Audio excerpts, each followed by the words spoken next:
परमात्मा और आत्मा दो चीजें हैं और बीच में महात्मा है। महात्मा से हमें परमात्मा और आत्मा का ज्ञान होता है। महात्मा का अर्थ गुरु, तो गुरु हमें आत्मा का ज्ञान कराते हैं और गुरु ही हमें परमात्मा का ज्ञान कराते। परमात्मा कहीं बाहर नहीं होता, परमात्मा बाहर नहीं खोजा जाता, परमात्मा खोजने से नहीं मिलता, परमात्मा अंदर खोदने से मिलता है। जैसे पानी है, पानी कहाँ से मिलेगा? जमीन को खोदते जाएंगे तो अंदर से पानी का स्रोत निकल आता है। इसी प्रकार हम अपने अंदर जो परमात्मा बैठा है उसको अंदर खोदते जाएंगे, खोजते जाएंगे, खोदते जाएंगे तो अंदर से वह परमात्मा रूपी स्रोत हमारा प्रकट हो जाएगा।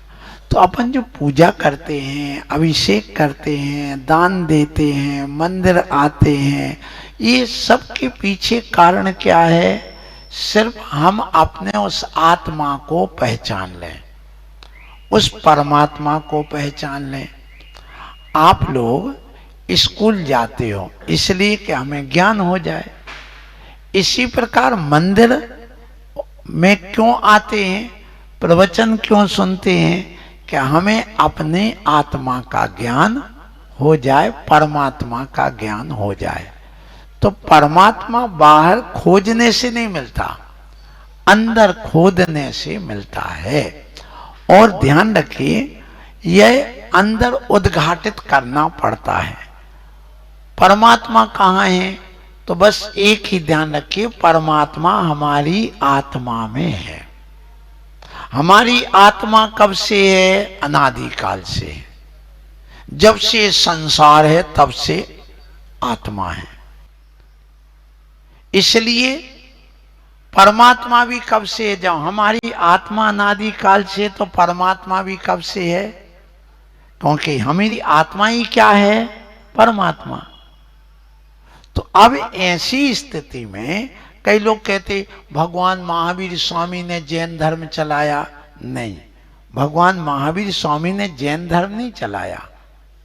जैन धर्म तो आदिनाथ भगवान ने बताया है, लेकिन जैन धर्म है अनादिकाल से। ये ध्यान रखना। जैसे उदाहरण के लिए गुरुत्वाकर्षण शक्ति इस पृथ्वी में है कि नहीं? बोलो, है ना? अब ये कब से है? जब से संसार है। लेकिन इसको गुरुत्वाकर्षण शक्ति को बताया किसने? न्यूटन ने। किसने बताया? न्यूटन ने। कैसे बताया? वो वैज्ञानिक बन गया, पेड़ के नीचे बैठा था, एक सेवफल नीचे गिर गया। अब जैसे सेवफल नीचे गिरता है तो उसके मन में प्रश्न आया, दिमाग में प्रश्न आया कि सेवफल नीचे ही क्यों गिरा, ऊपर क्यों नहीं गिरा, आजू बाजू क्यों नहीं गिरा? तो उसने देखा एक कार्य हुआ है तो इसमें कोई ना कोई कारण, रीजन जरूर है। क्योंकि बिना कारण के, बिना रीजन के कोई भी कार्य नहीं होता है। तो उसने खोज कर दी कि ये पृथ्वी में गुरुत्वाकर्षण नाम की शक्ति है जो अपनी तरफ खींच लेती वस्तु की। तो अब बताइए, ये गुरुत्वाकर्षण शक्ति न्यूटन ने पैदा करी है कि खोज करी है? बोलो, खोज करी, पर पहले से है कि नहीं? इसी प्रकार आत्मा में परमात्मा है। ये कब से? अनादिकाल से। लेकिन ये बताया किसने? आदिनाथ भगवान ने। तो ये जैन धर्म वस्तु स्वभाव को धर्म मानता है। ये कब से है? अनादिकाल से। इसलिए कोई ये नहीं कहो कि भगवान महावीर स्वामी ने धर्म नहीं चलाया। उन्होंने बताया है कि ऐसा है, इसलिए उनको तीर्थंकर कहते, प्रवर्तक कहते, आगे बढ़ाने वाला। अब भगवान महावीर स्वामी चले गए तो निर्भय सागर आ गए, वो बता रहे आपको कि हाँ धर्म ऐसा होता, आत्मा ऐसी होती। हम चले जाएंगे, हमारे शिष्य आएंगे, उनके और शिष्य आएंगे, इसके पहले शांति सागर जी, वीर सागर जी, शिव सागर। तो ये बताने का क्रम चलता रहा है। लेकिन धर्म तो कब से है? अनादि काल से है। अब देखो, अपने यहाँ अहिंसा परमो धर्म, अहिंसा परम धर्म है, ये आप सबने सुना है। तो हिंसा कब से और अहिंसा कब से है? अहिंसा धर्म कब से बताओ? भगवान महावीर स्वामी जब से पैदा हुए तब से नहीं, वो तो पहले से भी है। कब से है? जब से संसार है। संसार कब से? अनादि काल से है। तो ये अहिंसा धर्म कब से है बच्चों? अनादि। कैसे? देखो बताओ मुझे। एक शेर है, शेर और शेरनी है। शेर हिंसक है कि अहिंसक? हिंसक है ना, लेकिन शेर अहिंसक भी है। शेर हिंसक ही नहीं है, कैसा है? अहिंसक है। जब शेरनी अपने बच्चे को मुंह में पकड़ती है तो क्या करती है? मारती है कि बचाती? बोलो, बचाती है, वो मारती नहीं। तो उस समय उसके अंदर अहिंसा भाव आता है। और जब वह दूसरे चूहा आदि को पकड़ती है, कुत्ते वगैरह को पकड़ती, तो क्या करती है? मारती है।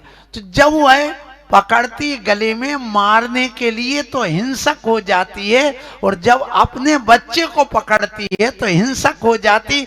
इसलिए जब से हिंसा है तब से अहिंसा है, और जब से हिंसा और अहिंसा है कब से? जब से संसार है। इसलिए धर्म कब से है? जब से संसार है, और अहिंसा हमारा परम धर्म है। इसलिए हमारा धर्म अनादि काल से है और अनंत काल तक रहेगा, ये सिद्ध होता है। सो कभी ये मत कहना कि धर्म भगवान महावीर स्वामी ने चलाया। नहीं, जैन धर्म महावीर स्वामी ने नहीं चलाया। जैन धर्म तो अनादि काल से है, प्राकृतिक है, नेचुरल है, लेकिन इसको बताने का काम किया महावीर स्वामी ने। उसके पहले पारसनाथ ने, उसके पहले नेमिनाथ ने, उसके पहले नमीनाथ ने, उसके पहले मुनि सुब्रतनाथ ने, उसके पहले मल्लीनाथ ने।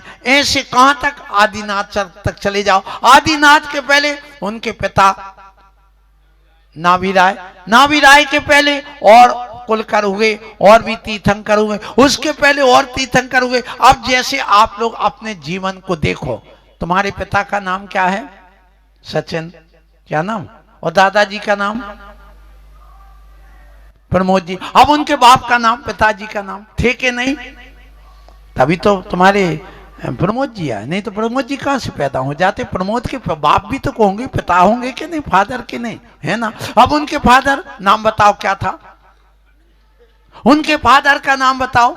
तुम्हें कुछ नहीं पता, इतिहास गायब। बस 3 भाव को तुम जानते, दुनिया इतने ही मानते हो। तो आज के लोगों की सोच इतनी हो गई कि बस जिनको हम जानते हो वहीं तक है, उसके पहले नहीं जानते तो वो सब गायब है। ऐसा नहीं, यदि पहले को नहीं जानते हो तो इसका मतलब गायब नहीं है, उसका ज्ञान नहीं है, बस इतना है। वो ज्ञान हो जाएगा तो हम सबको जान जाएंगे। इसी प्रकार से धर्म भगवान महावीर स्वामी, उसके पहले आदिनाथ, उसके पहले और हमारे यहाँ भूतकाल के भगवान हुए, उसके पहले और हुए और हुए, और आगे भविष्य में भी होते चले जाएंगे। अब बच्चों ये बताओ, भविष्य में कौन से तीर्थंकर होंगे? नाम किसी को पता है? हाथ उठाना जरा।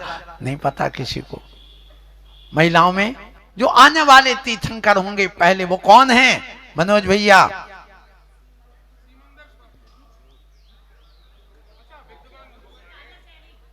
राजा श्रेणिक का जीव क्या बनेगा? तीर्थंकर। तीर्थंकर क्या नाम होगा? महापद्म तीर्थंकर बनेंगे। कौन से बनेंगे? वो पहले से निश्चित हो गया, ध्यान रखना। क्या आने वाले समय में अब तीर्थंकर महावीर स्वामी के बाद कौन बनेगा? महापद्म राजा होंगे, पर वो तीर्थंकर बनेंगे। और वो श्रेणिक का जीव आगे जाके हमारे यहाँ जो कृष्ण का नाम आता है, कृष्ण जी का नाम सुना ना आप लोगों ने? वो कृष्ण जी भी तीर्थंकर बनेंगे आगे जाकर के। 16वें नंबर के निर्मल नाथ नव के तीर्थंकर बनेंगे, और इस धरती पर आकर के भर धर्म का प्रचार करेंगे। ये जैन दर्शन में लिखा हो। तो ऐसे होते जाते, जैसे अब देखो देश स्वतंत्र हुआ, उसके पहले किसका राज्य था? अंग्रेजों का। उसके पहले किसका था? मुगलों का। उसके पहले हिंदू का। उसके पहले जैन का। ये ध्यान रखना, क्योंकि आदिनाथ भगवान का राज्य तब उज्जैन थे, ये वेदों में स्वयं लिखा हुआ है। और वो छठवें कुलकर हो, छठवें अवतार होकर के उन्होंने इस देश का नाम उनके पुत्र के नाम से भरत रख दिया। तो इसका मतलब क्या हुआ कि अब जैन के पहले कौन था? वो जैन ही थे उसके पहले। तो क्योंकि अहिंसा परम धर्म है, हिंसा धर्म नहीं हो सकता। जिस जगह हिंसा है वहां धर्म है नहीं। यदि हिंसा को धर्म मानेंगे तो फिर अधर्म क्या कहलाएगा बताइए? यदि कोई बकरी काटता है, मुर्गे काटता है, बलि चढ़ाता है और उसमें वो बकरा ईद आदि मनाता है, तो हमें बताओ यदि हिंसा करने में धर्म है तो फिर हिंसा क्या है बताइए, पाप क्या है?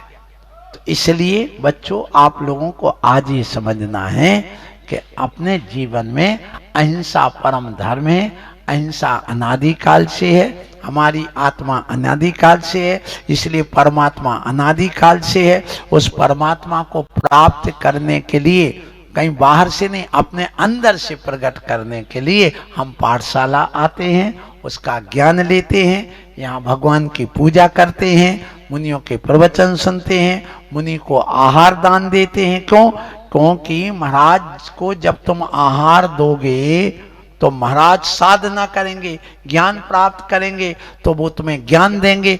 तो महाराज की साधना में आप सहभागी बनेंगे। जैसे आप अपने शिक्षक को उपकार मानते हो जो तुम्हें स्कूल में पढ़ाता है और उसके लिए सरकार पैसा देती है, तो हमें पैसे की जरूरत नहीं, हम तो फ्री में पढ़ाते हैं और फ्री में पढ़ाने से ही हमें पैसा नहीं पुण्य मिलता है और पुण्य से पर हम परमात्मा के मार्ग पर जाते हैं। तो हमें पैसे की जरूरत नहीं। क्यों? पैसा लेकर के पढ़ाने वाला कभी परमात्मा नहीं बनता है। जो निस्वार्थ भाव से परमात्मा बनने के लिए जब वह पढ़ाता है, ज्ञान देता है, तो वह कौन बनता है? परमात्मा बनता है। इसलिए मुनि महाराज कभी पैसा लेके उपदेश नहीं करते हैं। जो पंडित विद्वान साधु संत पैसा लेकर के उपदेश देते हैं वे नौकर हो गए, वे पैसों के लिए कर रहे हैं। ऐसा व्यक्ति कभी परमात्मा को प्राप्त नहीं कर सकता और न परमात्मा बन सकता है। इसलिए अब महाराज उस शरीर चलाना है, शरीर चलाने के लिए तुम उनके लिए भोजन दोगे जिसको आहार कहते हैं। तो आहार देने वाला व्यक्ति भी उस परमात्मा की आराधना का सहयोगी बन जाने से वो भी एक दिन परमात्मा बनता है। इसलिए आहार दिया जाता है और देना चाहिए अपने लिए। देखो आपके घर में मेहमान आते, आप भोजन कराते कि नहीं, उनकी प्रशंसा करते कि नहीं, उनको रहने के लिए स्थान देते कि नहीं। और उनसे यदि नहीं मिलोगे तो अच्छा भी नहीं लगता, पर दुश्मनी हो जाती है। इसी को कहते राग द्वेष। तो अपन को मुनिराज आते हैं तो सब बच्चों को एक साथ आकर के उनसे ज्ञान लेना चाहिए, उनके नमन करना चाहिए, उनको आहार कराना चाहिए। यही हमारा धर्म है। और फिर इसके बाद में आप लोग अपने इस जीवन में इतना ही करना कि आप भगवान के पास जाते हो जैसे गुरु के पास जाना, क्योंकि भगवान बोलते नहीं हैं और शास्त्र तुम पढ़ते नहीं। अब बचे कौन? गुरु। और गुरु जब बोलते हैं तो इनके उपदेश शास्त्र का रूप होता है, जनवाणी माँ का रूप होता है। और जब वो अपने शरीर में साधना करते, उनका यह शरीर परमात्मा का रूप होता है। इसलिए शरीर परमात्मा है अपने आप में, उनकी मूर्ति है और उनके प्रवचन भगवान की वाणी है। इसलिए प्रभु में ही, माने इन गुरु में ही प्रभु समाये हैं, भगवान की वाणी समाई है। इसलिए कहा गुरु ब्रह्मा गुरु विष्णु गुरुदेवो महेश्वरा, गुरु साक्षात परम ब्रह्म तस्मै श्री गुरुवे नमः। तो हमारी जो प्रवचन की श्रृंखला चल रही है, यहाँ परमात्मा कैसे बनते हैं, परमात्मा कौन होते हैं, परमात्मा किसे कहते हैं। तो सुनो बच्चों, परमात्मा हमारी आत्मा ही बनती है। एक ध्यान रखना, कब बनती है? जब हम अच्छे कर्म करते हैं, हम अपनी आत्मा को जानने पहचानने की बात करते हैं, प्रयास करते हैं, हम अपने दोषों को हटा देते हैं, हम अपने आप में पुरुषार्थ करते हैं, तो यही आत्मा क्या बन जाती है? परमात्मा। जब हम चोरी डकैती करने लग जाते, मारपीट करने लग जाते, तो हम शैतान बन जाते हैं। और जब सारी समाज में मारने लग जाते हैं और असुविधाएं फैलाने लग जाते, पुलिस को मारने लगते, मिलिट्री को मारने लगते, तो आतंकवादी बन जाते हैं। तो हमें आतंकवादी नहीं, जब हम देव शास्त्र गुरु पर श्रद्धा रखते हैं, भगवान की बात पर श्रद्धा करते हैं, तो हम आस्थावादी कहलाते हैं। और जब हम गलत काम करने लग जाते तो आतंकवादी बनते हैं। तो आतंकवादी का नाम तो सुना तुम लोगों ने, जो पुलिस को मारते, बम पटक देते हैं, कहीं कुछ कर देते हैं। तो हमें क्या बनना है? आस्थावादी बनना है, आतंकवादी नहीं। और जब हम अपने मंदिर आके भगवान की दर्शन करते हैं, उनको आंख खोल खोल करके देखते हैं। जब कभी भी आप भगवान के मूर्ति के दर्शन करने आओ ना, प्रतिमा के जब भी दर्शन करने आओ, आप अभी दर्शन करना नहीं जानते, लेकिन आज सीख लेना। सबसे पहले भगवान को देखना आंख खोल करके अच्छे ढंग से। कब तक देखते रहो? जब तक तुम्हारी स्तुति पूरी ना हो जाए। नमोकार मंत्र, नमो अरिहंताड़म से लेके चत्तारी मंगल पाठ तक जब पूरा ना हो जाए, तब तक प्रतिमा को देखते रहो और प्रतिमा का आकार देखते रहो। फिर उसके बाद में आप आंख बंद करके, जब आप आंख बंद करो तो उस समय भगवान का आकार दिखना चाहिए आंख बंद करने पर प्रकाश के रूप में। और जब आपको प्रकाश के रूप में वो भगवान दिख जाएं, तो सोचना वही में जैसे भगवान का आकार है वैसा मेरा आकार है। भगवान बस मैं आप जैसा बन जाऊं, तुम्हारे दर्शन करना सार्थक हो जाएगा। तुम्हारी आत्मा परमात्मा बनने के लिए साधना के रूप में तैयार हो जाएगी। इसलिए पहले किसके दर्शन करते हैं? जिन बिंब के, फिर निज बिंब के, खुद के दर्शन करते हैं। तो ये भी ध्यान है, ये भी योग है। इसलिए जो यहाँ पर जो क्रियाएं करते हैं, खूब ढेर सारे फूल चढ़ा दिए, कहीं अभिषेक में जल के अलावा दूध दही आदि चढ़ा दिए, ये क्रियाएं करते लोग। लेकिन इन क्रियाओं से ज्यादा महत्व किसका है? भगवान के आकार को देख करके अपने परमात्मा को प्राप्त करने की साधना करना।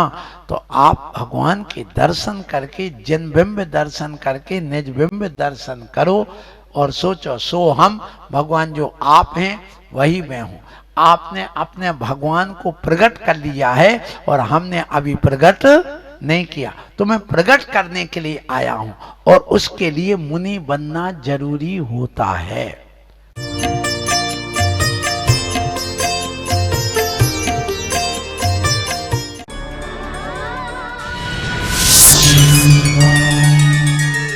सपने तब सच होते हैं